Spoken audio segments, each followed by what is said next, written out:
آج ویو 360 میں جنوبی ایشیا کے لیے سابق نائب امریکی وزیر خارجہ رچرڈ باؤچر سے خصوصی گفتگو. صدر ٹرمپ کا شام سے امریکی فوجی واپس بلانے کا فیصلہ اتحادیوں اور حریفوں کے لیے کیا معنی رکھتا ہے؟ اور پاکستان میں موٹر سائیکل بن رہی ہے خواتین کی خود مختاری کا ایک ذریعہ. پوری دنیا میں جو ہے وہ خواتین بائک پہ کمیوٹ کرتی ہیں سوائے پاکستان کے. یہ ہے وائس آف امریکہ کی پیشکش ویو 360. وائس آف امریکہ کے اسٹوڈیو میں آپ سب کو خوش آمدید. میں ہوں میزبان سارا زمان. افغانستان میں امن کے لیے جاری سفارتی اور فوجی کوششوں کی کڑی کے سلسلے میں افغانستان میں غیر ملکی افواج کے امریکی commander general Aston Scott Miller جمعرات کے روز پاکستان پہنچے، جہاں انہوں نے پاکستان فوج کے سربراہ جنرل قمر جاوید باجوہ سے ملاقات کی. اس ملاقات میں خطے کی سیکیورٹی صورتحال پہ بات چیت کی گئی. اب امریکہ اور افغان طالبان کے درمیان گفتگو کا اگلا دور جنوری میں جدہ میں ہوگا. یہ مذاکرات کسی نتیجے کا باعث ہوں گے یا نہیں، یہ سوال آج کل واشنگٹن میں بحث کا موضوع ہے. امان نظر نے یہی سوال رکھا جنوبی اور وسطی ایشیا کے لیے امریکہ کے سابق نائب وزیر خارجہ رچرڈ باؤچر کے سامنے، جنہوں نے 2006 سے 2009 کے درمیان امریکہ کی پاک افغان پالیسی تشکیل دی تھی. امید ہے کسی معاہدے کی بنیاد رکھ دی گئی ہے، لیکن یہ خاصا مشکل معاملہ ہے. یاد رکھیں آپ طالبان سے جمہوری روایات اور شہریوں کے حقوق کی پاسداری کی توقع کر رہے ہیں، اور ایسا انہوں نے ماضی میں کبھی نہیں کیا. لیکن امید ہے کہ وہ اب اپنے مطالبات اگلے افغان صدارتی الیکشن میں سامنے لانے میں دلچسپی لیں گے. کیا یہ کہا جا سکتا ہے کہ صدر ٹرمپ اپنی سخت پالیسی کے ذریعے پاکستان سے وہ کام لے پائے جو ان سے پہلے کے صدور نہیں لے سکے؟ میں ہرگز اس پر ہاں نہیں کہہ سکتا.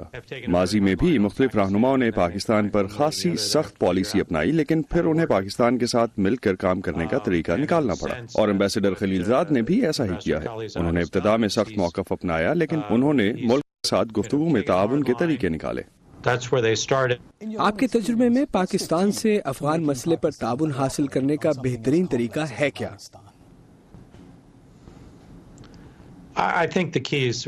میرے خیال میں سب سے اہم بات یہ ہے کہ پاکستانی فوج کا تعاون کیسے حاصل کیا جائے. مجھے معلوم ہے عمران خان بھی اس حق میں ہیں اور شاہ محمود قریشی بھی خاصے تجربہ کار، لیکن اس کے باوجود آپ کو پاکستان فوج سے بات کرنا ہوگی، اور اس بات کو یقینی بنانا ہوگا کہ انہیں اس بات کا مکمل احساس ہو کہ پاکستان کو فی الحال سب سے بڑا خطرہ اندرونی عناصر سے ہے، اور یہ کہ وہ اس وقت تک تحریک طالبان پاکستان کے ہاتھوں دہشت گردی کا خاتمہ نہیں کر سکیں گے جب تک وہ بارڈر کے دوسری جانب جاری جنگ کے اثرات کو اپنی جانب آنے سے نہیں روکتے. امریکہ پاکستان کے روس اور چین سے قریب ہوتے مراسم کے بارے میں کتنا فکر مند ہے؟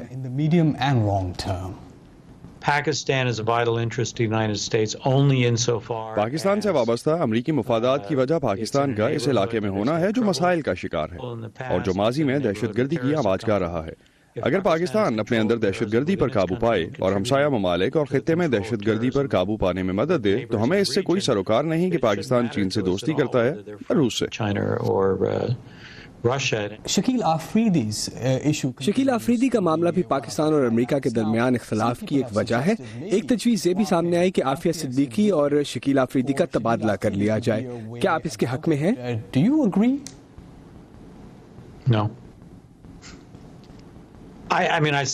میرا نہیں خیال کہ اس کی کوئی منطق موجود ہے، اور جس قسم کے حالات کا پاکستان شکار ہے، ایسی مثال دیگر عناصر کے لیے جان بوجھ کر تبادلے کی غرض سے یرغمال بنانے کی حوصلہ افزائی کر سکتی ہے.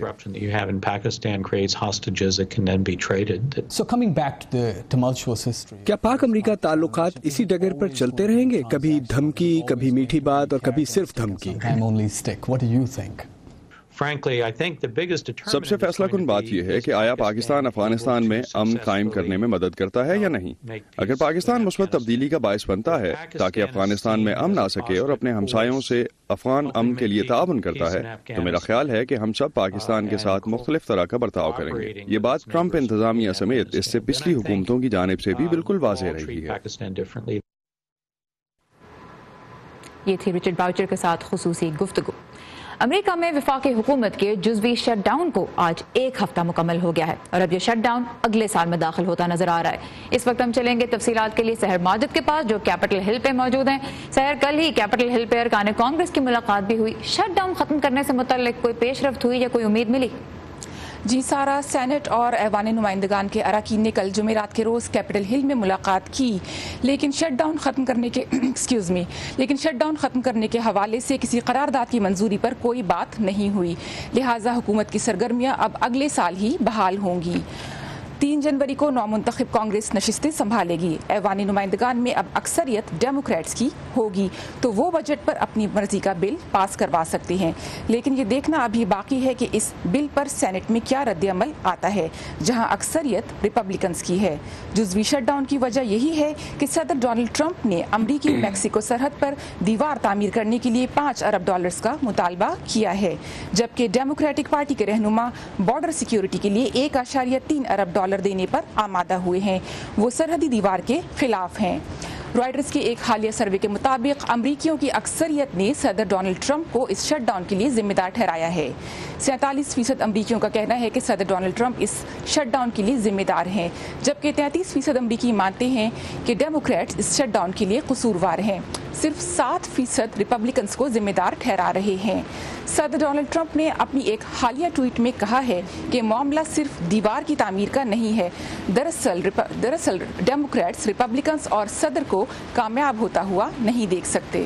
جی آلرائٹ سر، ماجد ہمارے ساتھ تھیں کیپٹل ہل سے، thank you sir for the update. اور صدر ڈونلڈ ٹرمپ نے ایک ٹویٹ کے ذریعے ہی شام کے لیے امریکی پالیسی میں تبدیلی کا اعلان کیا اور سب کو حیران کر دیا۔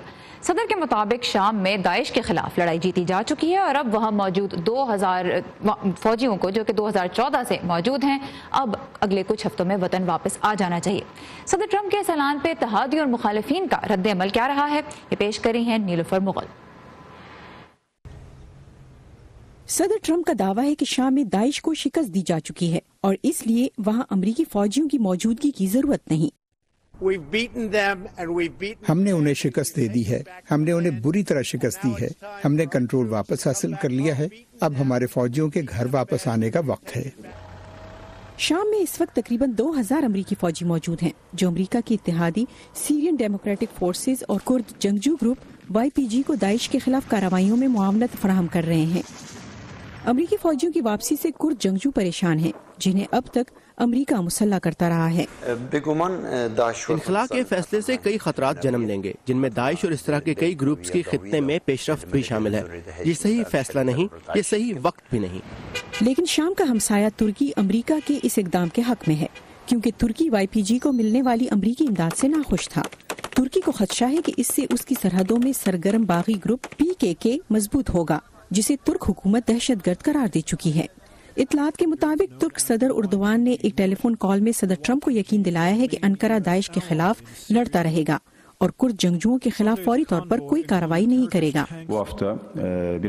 اس سے داعش کے خلاف جنگ میں کوئی رکاوٹ نہیں آئے گی۔ جیسا ہم ماضی میں ان کے خلاف لڑتے آئے ہیں، ویسے ہی ان کے خلاف جنگ جاری رکھیں گے۔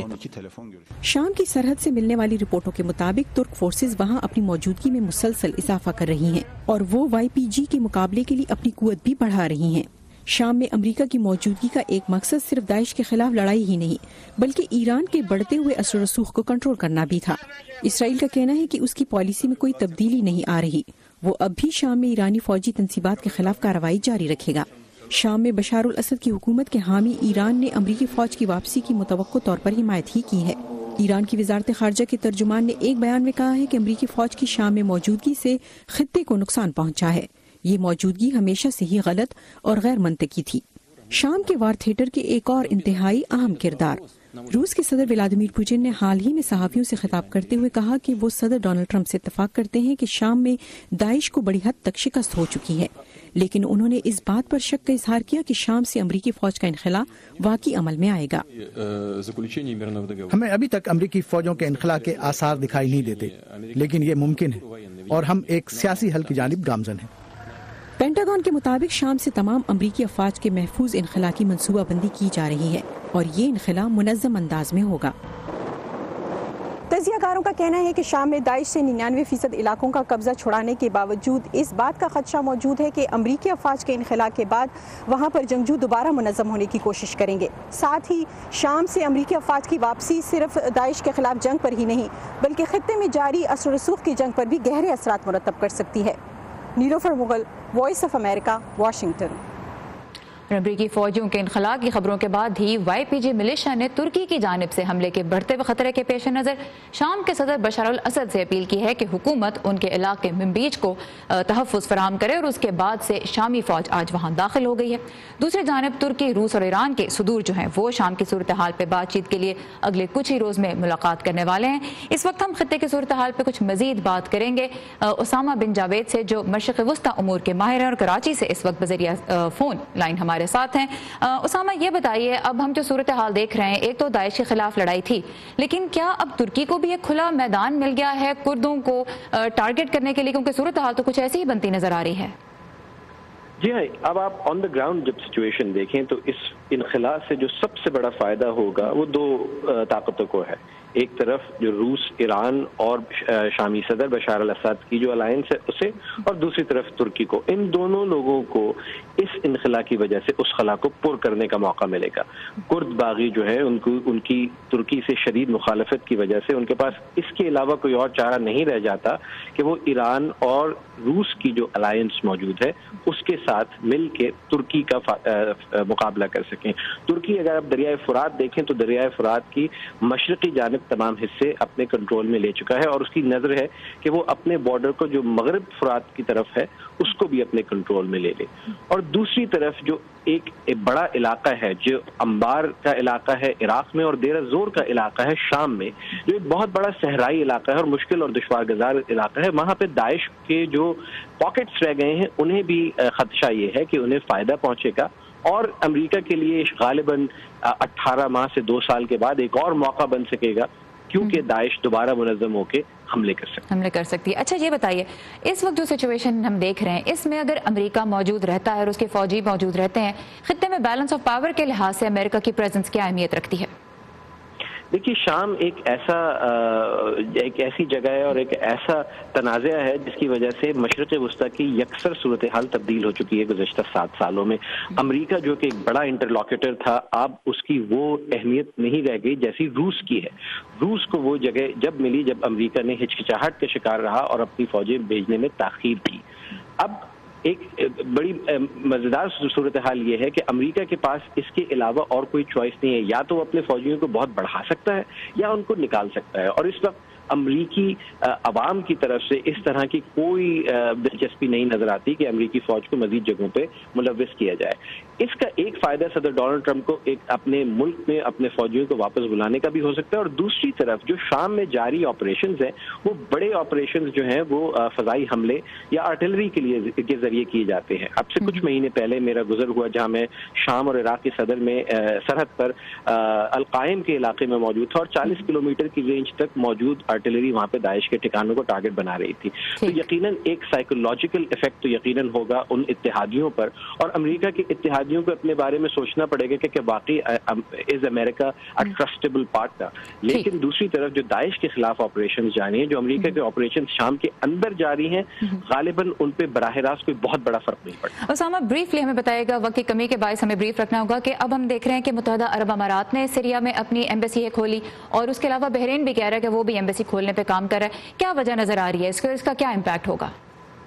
دیکھیے، اگر آپ شامیوں سے بات کریں تو وہ یہ گھنٹی جو ہے گزشتہ 3 سال سے بجا رہے ہیں کہ اب دنیا دوبارہ بشار الاسد کو ایک سربراہ تسلیم کرنے جا رہی ہے۔ بشار الاسد کی وہ پالیسی کہ میرے خلاف جو بھی کھڑا ہوا وہ دہشت گرد ہے اور میں صدر ہوں، اور اس پہ جتنی بھی مزاحمت ہوئی ان کو بے دردی سے کچل دینا جو ہے وہ غالباً معلوم ہوتا ہے کہ کامیاب ہو گیا ہے۔ اور اس خطے میں امریکہ کے کم ہوتے ہوئے انفلوئنس اور روس کے بڑھتے ہوئے انفلوئنس کے پیش نظر یہ متحدہ عرب امارات، بحرین اور کچھ خلیجی ریاستیں ایسی ہیں جو یہ چاہتے ہیں کہ ان کا کچھ نہ کچھ عمل دخل شام کے اندرونی معاملات میں رہے۔ یا آپ کو یاد رکھنا ہوگا کہ ان میں سے چند ممالک وہی ہیں جن کو شام اس بات پر مورد الزام ٹھہراتا رہا ہے کہ یہ باغیوں کی مدد کرتے رہے، انہیں اسلحہ سپلائی کرتے رہے۔ تو ابھی بھی فی الحال اعلانات کی حد تک ہے، آگے ہمیں دیکھنا ہوگا کہ یہ باہمی تعلقات کس طرف جاتی ہے صورتحال۔ اسامہ بن جاوید ہمارے ساتھ تھے کراچی سے، مشرق وسطی امور کے ماہر، آپ کے وقت کا بہت شکریہ۔ وائس آف امریکہ کی اسپیشل رپورٹ۔ پانی بھی نہیں ہے اور کھڑکی بھی نہیں ہے اور بجلی بھی نہیں ہے، کلاس روم میں فرنیچر نہیں ہے۔ State of education. 6-7 گاؤں میں جو ہے اسکول نہیں ہے کوئی بھی۔ لیبارٹری کی ضرورت ہے، یہ بچے کھیتوں میں جاتے ہیں وہاں پہ پیشاب کرتے ہیں, خدا نخواستہ کوئی اس کے ساتھ زیادتی کرے. پاکستان کے 4 صوبوں میں سرکاری اسکولوں کی حالت کا جائزہ. ہمارے پاس فنڈ نہیں ہے, بجٹ ہے وہ سیلریز پہ جاتا ہے. دیکھیے پروگرام ویو 360 میں شام 7:30 بجے صرف آج نیوز پر. اسپیشل رپورٹس کا یہ سلسلہ آپ دیکھ سکیں گے پیر کی شام سے. پاکستان سے دنیا بھر سے اہم خبروں, فیچرز اور دلچسپ ویڈیو کے لیے آپ آ سکتے ہیں ہماری ویب سائٹ urdu.voa.com پر. اور اگر ویب سائٹ لوڈ ہونے میں آپ کو کسی مشکل کا سامنا ہو رہا ہے تو پھر آئیے facebook.com/VOA اردو کے پیج پر, جہاں آپ کو ہماری تمام تر کانٹینٹ ملے گی. اس کے علاوہ اردو VOA کی موبائل ایپ بھی آپ یہاں سے اس کے بارے میں تفصیلات لے سکتے ہیں, اور فیس بک کے پیج سے ہی ہم سے براہ راست رابطے میں بھی رہ سکتے ہیں. امریکہ میں سب سے زیادہ پسند کی جانے والی خاتون کا درجہ اب مل گیا ہے سابق امریکی خاتون اول مشیل اوباما کو. 1946 سے گیلپ اس سلسلے میں رائے عامہ کا جائزہ لے رہا ہے. 1025 افراد کے سروے میں 15% نے مشیل اوباما کو پسندیدہ ترین قرار دیا. دوسرے نمبر پہ آئی معروف ٹی وی ہوسٹ اوپرا ونفری, اور نمبر 3 پہ ہلری کلنٹن, جو پچھلے 17 سال سے نمبر 1 پر تھی. اور امریکہ میں سال 2018 کو عورت کا سال بھی کہا گیا ہے. امریکی خواتین نے صنفی امتیاز کے خلاف غم و غصے کی لہر کو کیسے ایک مثبت موڑ دے کر ایک نئی تاریخ لکھی, جانتے ہیں اس رپورٹ میں. امریکہ میں نئے سال کا آغاز ہوگا کانگریس میں کئی نئے چہروں کے ساتھ, جس میں ریکارڈ تعداد خواتین کی ہوگی. امریکی کانگریس کے لیے پہلی بار 126 خواتین منتخب ہوئی ہیں. اس تبدیلی کی ایک اہم وجہ بنی می ٹو موومنٹ, جس نے خواتین کو سیاسی میدان میں متحرک کر دیا. خواتین سے متعلق ڈونلڈ ٹرمپ کے بیانات اور پھر ان کی انتظامیہ کی پالیسیوں نے بہت سی خواتین کو ناراض کر دیا تھا, جس کے نتیجے میں عورتوں کی ایک بڑی تعداد احتجاج میں سڑکوں پر نکلی, جبکہ دیگر نے تبدیلی کے لیے سیاسی میدان میں سرگرم ہونے کا فیصلہ کیا. جنوری 2017 میں خواتین کے مارچ سے ہم نے خاص طرح کی قوت کو ابھرتے ہوئے دیکھا. اس سے بالخصوص خواتین کی توجہ ایک نقطے پر مرکوز ہو گئی, صدر ٹرمپ کی جانب سے خواتین مخالف بیانات اور سوچ کے خلاف. اور پھر مختلف شعبوں سے تعلق رکھنے والی نمایاں شخصیات کے ہاتھوں خواتین کے جنسی ہراس کے کئی واقعات سے میڈیا نے پردہ اٹھایا تو ہلچل مچ گئی اور خواتین کے غم و غصے کو مزید تقویت ملی. اور یوں می ٹو موومنٹ کا آغاز ہوا. کچھ مردوں کو کٹہرے میں بھی لایا گیا, اور پھر معروف کامیڈین بل کاسبی اور امریکی جمناسٹک ٹیم کے سابق ڈاکٹر لیری نصر کو سزا بھی ہوئی. نصر پر 100 سے زائد لڑکیوں کو جنسی حملوں کا نشانہ بنانے کا الزام تھا. میں نشانہ ضرور بنی, لیکن بقیہ زندگی مظلوم بن کر نہیں گزاروں گی. سپریم کورٹ کے لیے صدر ٹرمپ کے نامزد جج بریٹ کیوناگ پر بھی جنسی زیادتی کا الزام لگایا گیا. I believed he was going to rape me. I tried to yell for help. I have never done this to her or to anyone. That's not who I am. گو کہ کیوناگ جج منتخب ہو گئے, ان کے خلاف لگائے گئے الزامات نے خواتین کے حقوق پر ایک نئی بحث چھیڑ دی. امریکی تاریخ میں ایسا ہوتا رہا ہے کہ عدم مساوات پر غم و غصے نے خواتین کو گھروں سے نکال کر سیاست کے میدان میں متحرک کر دیا ہے. اس غصے کا نتیجہ اپنی نوعیت کے سب سے منفرد نصف مدتی انتخابات کے طور پر سامنے آیا.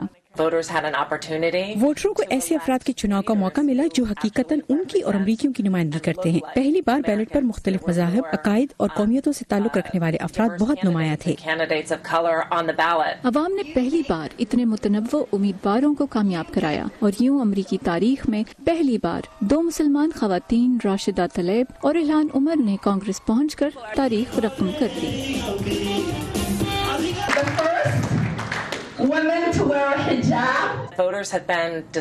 جس طرز سے حکومت چلائی جا رہی تھی, اس سے ووٹر کئی سالوں سے متنفر تھے. جیسے برسوں سے وہی پرانے چہرے بار بار سیاست میں نظر آتے رہے. امریکی سیاست پر اب بھی مردوں کا ہی غلبہ ہے. گو کہ آبادی کا 51% خواتین ہے, لیکن کانگریس میں ان کی نمائندگی 1/4 سے بھی کم ہے. ان کے لیے ابھی ایک لمبا سفر باقی ہے, لیکن خواتین کے حقوق کے علمبرداروں کی پیشن گوئی ہے کہ 2019 بھی خواتین کا سال ثابت ہوگا. جیسے سمیونی کے ساتھ پائزہ بخاری, وائس آف امریکہ. پاکستان میں خواتین کو خود مختار بنانے کی کوششوں میں اب موٹر سائیکل کی آواز بھی شامل ہو گئی ہے. کراچی سے سدرا ڈار ہمیں ملوا رہی ہیں کہ ایسی گھریلو خاتون سے جنہوں نے پہلے خود بائک چلانا سیکھی اور اب دوسری خواتین کو سکھا رہی ہیں. مہوش ہاؤس وائف ہیں اور 4 بچوں کی ماں بھی.